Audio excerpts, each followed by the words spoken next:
इस्लामाबाद के मुख्तलिफ इलाकों में कहीं हल्की कहीं तेज़ बारिश। मौसम मजीद सर्द हो गया। एबटाबाद शहर और गलियात के मुख्तलिफ मकामात पर हल्की बारिश का सिलसिला रात गए से जारी। 8 मकाम समेत वादी नीलम के ज़ीरी इलाकों में मूसलाधार बारिश। जागरा वैली, अपर नीलम, लोआत बाला, शारदा, अड़ंगकील, ताऊबट, शोंटर वैलीज में भी बर्फबारी। बाबू से टॉप, बटुगा, न्याट और दारेल, तांगीर, गौहराबाद में गुज़श्ता रात से वक्फे से बर्फबारी का सिलसिला जारी।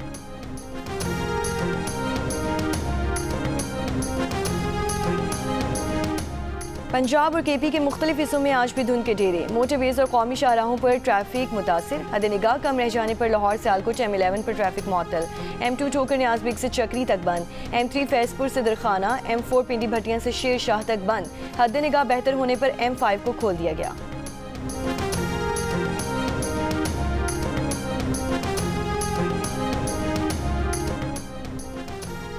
अंडर 19 एशिया क्रिकेट के फाइनल में भारत को शिकस्त देने वाली पाकिस्तान टीम की वतन वापसी पर शानदार इस्तकबाल। आधी रात और सर्दी के बावजूद सैकड़ों मद्दा बेनज़ीर इंटरनेशनल एयरपोर्ट इस्लामाबाद पहुंच गए। भारत पर पाकिस्तान की एक और फतह का जश्न मनाने के लिए ढोल ताशे साथ लाए। कुछ मनचले बैंड वालों को भी ले आए। फातेह टीम के खिलाड़ियों पर गुलपाशी की गई। डबल डेकर बस पर बिठाकर एयरपोर्ट से लाया गया। इस्तकबाल करने वालों में वज़ीर मुमलिकत बिलाल असरकियानी भी शामिल।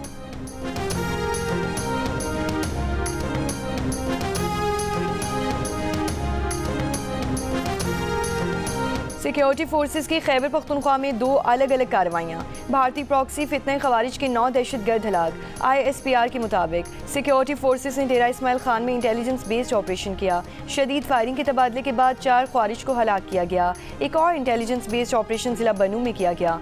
सिक्योरिटी फोर्सेस ने फायरिंग के तबादले में मजीद 5 खवारिज को हलाक किया। हलाक खवारिज से असलहा और गोला बारूद बरामद।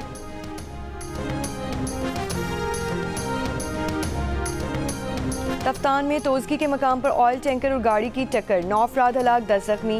SP चागी का कहना है कि तमाम हलाक मुसाफिर अफगान शहरी हैं जो कच्ची के रास्ते से गैर कानूनी तौर पर पाकिस्तान में दाखिल हुए थे।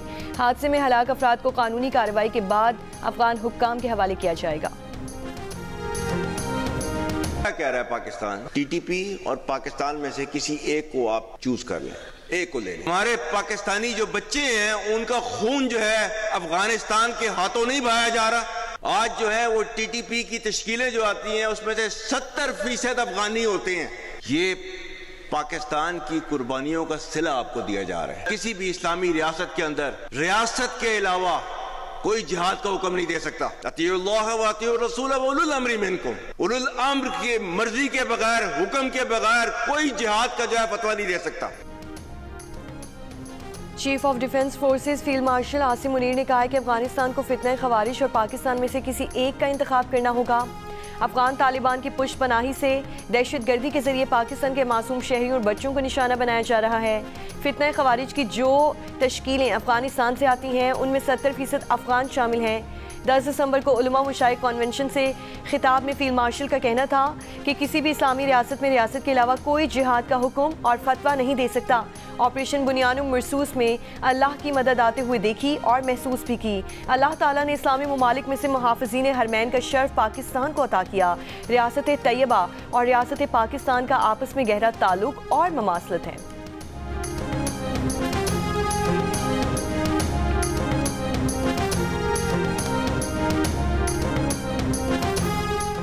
मेरा खुदा गवाह है, ये बुनियानुम मरसूस में अल्लाह की मदद आई और हमने अल्लाह की मदद आते हुए देखी, महसूस की। दुनिया के अंदर 57 इस्लामी मुल्क है, लेकिन अल्लाह ताला ने मुहाफ़िज़ीन हरमैन का जो शर्फ है वो पाकिस्तान को दिया। रियासत पाकिस्तान और रियासत तैयबा, इनका पहले दिन से आपस में एक ताल्लुक है। तो ये इतनी ज्यादा मुमासलत जो है अल्लाह ताला ने रखी हुई है तो किसी वजह से रखी हुई थी, क्योंकि अल्लाह ताला ने उनको जो है खादमुल हरमैन बनाना था और हमें अल्लाह के फजल से मुहाफिजुल हरमैन बनाना था। मुस्लिम लीग नून के रहनुमा ख्वाजा साद रफीक का कहना है कि झगड़े और फसाद मुल्क को कभी आगे नहीं लेकर जाते। नवाज शरीफ को आगे आकर मुल्की हालात को ठीक करना चाहिए। वजीर आजम शहबाज शरीफ की वजह से पाकिस्तान दिवालिया होने से बच गया। लाहौर में तकरीब से खिताब में कहा, बानी PTI ने अपना मुकदमा खुद खराब किया है, आज उनके हक में कोई जमानत देने को तैयार नहीं। वजीर कानून आसम नज़ीर तारर बोले, हमें आज नेशनल डायलॉग की ज़रूरत है, सियासी मिसाक की ज़रूरत है। सियासी और मौशी से काम के बगैर कोई मुल्क तरक्की नहीं कर सकता। राना सनाउल्लाह ने कहा, 9 मई को साजिश के तहत जलाओ घेराव किया गया। सियासी अदम इससे काम उस वक्त होता है जब सियासी जमातें मुकालमे से इनकार करती हैं।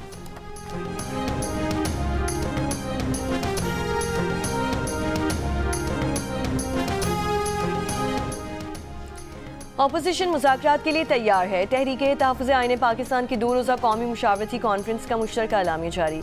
नए चीफ इलेक्शन कमिश्नर की फौरी तकर्रुरी, नए साफ शफाफ इंतखाबात करवाने का मुतालबा। एलामिया में कहा गया कि जमहूरियत की इमारत शफाफ इंतखाबात पर खड़ी है। फरवरी 2024 के इंतखाबात में धांधली की तहकीकात करवाई जाएँ। बानी PTI और उनकी अहलिया से मुलाकातों पर लगी पाबंदी फौरी ख़त्म की जाए। पैका का काला कानून ख़त्म किया जाए। बढ़ती महंगाई, टैक्सेस में कमी, खैबर पख्तूनख्वा को NFC में उसका हिस्सा देने और स्टूडेंट्स यूनियन पर आयद पाबंदी ख़त्म करने के मुतालबात भी अपोजिशन के मुश्तरका एलामिया में शामिल।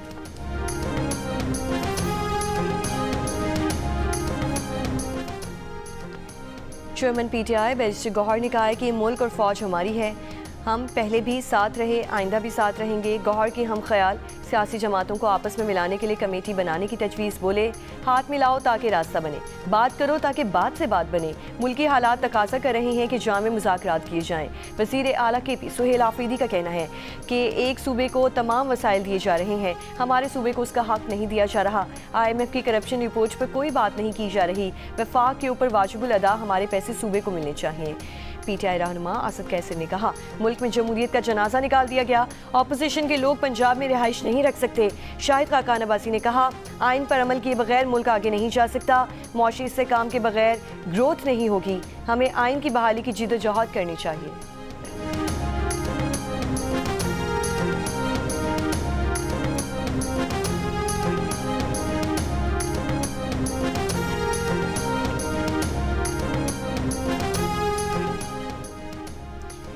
मौलाना फजल रहमान ने कहा कि हमें मीठी मीठी बातों से ना बहकाओ। आज भी बैनुल अक़वामी एस्टेब्लिशमेंट के स्कॉलर शरीयत का वो प्रचार कर रही हैं जो मगरिब को कबूल है। आप अपने मुल्क का नज़रिया तबाह कर रही हैं। मैं पाकिस्तान को ताकतवर देखना चाहता हूँ। कराची के इलाके लियारी में तहफ़्फ़ुज़ दीनी मदारिस कॉन्फ्रेंस से खिताब में मौलाना का कहना था कि हमें ख़तरा अपनी हुकूमत, ब्यूरोक्रेसी और सनतकारों से है। 26वीं तरमीम के साथ एक कानून पास किया गया। इस कानून का मुसविदा हमने तैयार नहीं किया। सियासत में हमारी एक सनद है।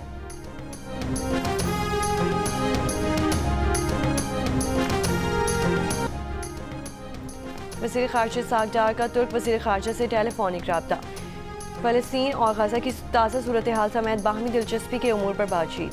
दोनों वज़ीर ख़ारजा का तिजारत, सरमायाकारी, राब्ताकारी और अवामी रवाबत के फ़रोग़ पर ताउन बढ़ाने पर जोर।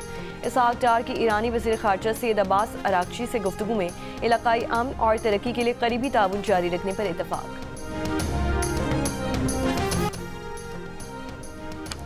इंटरपोल ने जुल्फी बुखारी के खिलाफ तफ्तीश खत्म कर दी। इंटरपोल का जुल्फी बुखारी के वकला को ख़त। इंटरपोल का कहना है कि जुल्फी बुखारी के वकला की दरख्वास्त पर पाकिस्तान की फराहम करदा मालूमात का जायजा लेकर रेड नोटिस मनसूख किया है। सुपर हाईवे कराची पर SHO नूरियाबाद की गाड़ी समेत 3 गाड़ियों की टक्कर, एक शख्स जाम बहक। SSP जामशोरों का कहना है कि SHO ने मौके पर मौजूद अफराद से बदतमीजी की। SHO नूरियाबाद मुअत्तल करके इंक्वायरी शुरू कर दी गई। गाजा में इसराइली फौज की जंग बंदी की खिलाफ वर्जियाँ जारी, 2 फ़लस्तीनी शहीद। गाजा शहर में इसराइली बमबारी से तबाहाल इमारत गिर गई, 4 फ़लस्तीनी शहीद। 10 अक्टूबर की गाजा जंग बंदी के बाद से अब तक 46 खस्ता इमारतें गिर चुकी हैं, जिनमें 18 फ़लस्तीनी शहीद हुए। मकबूजा मगरबी किनारे में इसराइली फ़ौज का ऑपरेशन, 1 बच्चे समेत 2 फ़लस्तीनी शहीद कर दिए गए। दूसरी जानिब इसराइली काबीना ने मकबूजा मगरबी किनारे में फ़लस्तीनी सरजमीन पर मज़ीद 19 नई यहूदी बस्तियों को तामीर की मंजूरी दे दी। और अमेरिका ने वेनेजुएला आने जाने वाले ऑयल टैंकर्स के खिलाफ कार्रवाई तेज़ कर दी। गुज़श्ता रोज़ ऑयल टैंकर पर कब्जे के बाद एक और टैंकर को पकड़ने की कोशिश, वेनेजुएला के करीब ताक़ुब जारी। ईरान पर एक और हमले का इम्कान रद्द नहीं कर सकते, हम उसके लिए भी तैयार हैं, बल्कि पहले से कहीं ज़्यादा तैयार हैं। ईरानी वज़ीर ख़ारजा अब्बास अराग़ची का रूसी मीडिया को इंटरव्यू। कहा, मतलब ये नहीं कि ईरान जंग का खैर मकदम करता है, बल्कि इसके लिए पूरी तरह तैयार है और जंग से बचाव का बेहतरीन रास्ता जंग के लिए तैयार होना होता है। मज़ीद कहा, हम माजी की जारियत के नुकसानात भर चुके हैं। अगर कोई माजी का नाकाम तजुर्बा दोहराना चाहते हैं तो इन्हें इस बार भी कोई बेहतर नतीजा हासिल नहीं होगा। गुज़श्ता रोज़ अमरीकी मीडिया ने खबर दी थी कि इसराइल को यकीन है कि ईरान बैलिस्टिक मिसाइल प्रोग्राम तैयार कर है, इसीलिए इसराइल अमेरिका से ईरान पर दोबारा हमले की बात करना चाहता है। और इसराइली वज़ीर आज़म नेतन्याहू जनवरी में सदर ट्रंप से मुलाकात भी इसी मकसद के लिए करना चाहते हैं।